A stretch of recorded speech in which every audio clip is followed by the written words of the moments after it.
એક સમય હતો જ્યારે નર્મદા અને ભરૂચ જિલ્લામાં છોટું વસાવાનો દબદબો હતો। છોટું વસાવા સામે અનેક પોલીસ ફરિયાદ થઈ હતી, પરંતુ કોઈ મૂછાળા પોલીસ અધિકારીઓ છોટું વસાવા સુધી પહોંચવાની હિંમત કરતા નહોતા। અને ત્યારે ભરૂચના એસપી તરીકે જ્ઞાનેન્દ્રસિંહ મલિક આવે છે અને એક મહિલા પોલીસ અધિકારીને બોલાવીને કહે છે, મારે છોટું વસાવા જોઈએ છે, બસ તેની વિગતે વાત કરવી છે।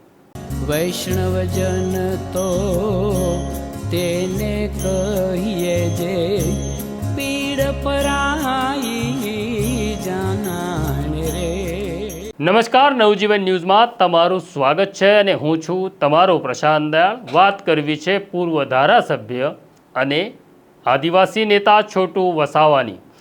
નર્મદા અને ભરૂચ જિલ્લામાં છોટું વસાવાનો દબદબો હતો, છોટું વસાવાનો આતંક પણ હતો। છોટું વસાવા સામે અનેક પોલીસ ફરિયાદ નોંધાઈ હતી।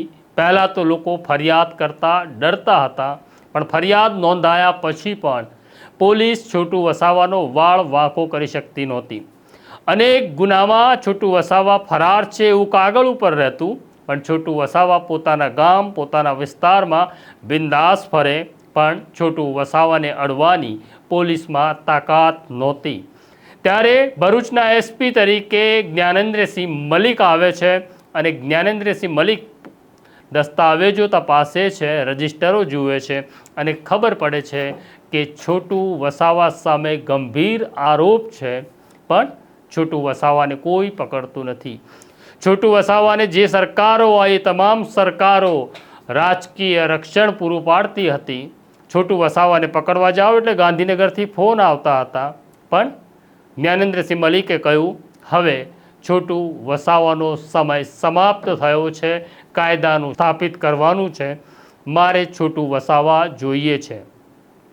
છોટું વસાવા જોઈએ છે એવું એસપી મલિકે કહી દીધા પછી પણ કોઈ પોલીસ અધિકારી છોટું વસાવાની ધરપકડ કરવાની હિંમત કરતા નહોતા। આખરે એક યુવાન મહિલા સબ ઇન્સ્પેક્ટર જે ભરૂચમાં ફરજ બજાવતા હતા, જેનું નામ હતું મિની જોસેફને એસપી મલિક બોલાવે છે અને કહે છે, મારે છોટું વસાવા જોઈએ, જેટલા ફોર્સનો ઉપયોગ કરવો પડે એટલા ફોર્સનો ઉપયોગ કરો, પણ મને છોટું વસાવા લાવી આપો। મિની જોસેફ પૂરતા બંદોબસ્ત સાથે છોટું વસાવાના ગામ પહોંચે છે અને છોટું વસાવાના ઘરમાંથી છોટું વસાવાને પકડી ભરૂચની એસપી ઓફિસમાં લાવવામાં આવે છે। આ પહેલી ઘટના હતી કે વર્ષોથી પોલીસ જેને પકડતી નહોતી એ છોટું વસાવાને ભરૂચના એસપી જીએસ મલિક પકડે છે, ધરપકડ કરે છે, કોર્ટની કાર્યવાહી થાય છે અને આજે એ જ જીએસ મલિક ગુજરાતના ડીજીપી બની રહ્યા છે। 1993 બેચના આઈપીએસ અધિકારી જીએસ મલિક અમદાવાદમાં લગભગ પોણા 3 વર્ષ સુધી પોલીસ કમિશનર તરીકે રહ્યા અને હવે સરકારે તેમની પસંદગી ગુજરાતના ડીજીપી તરીકે કરી છે।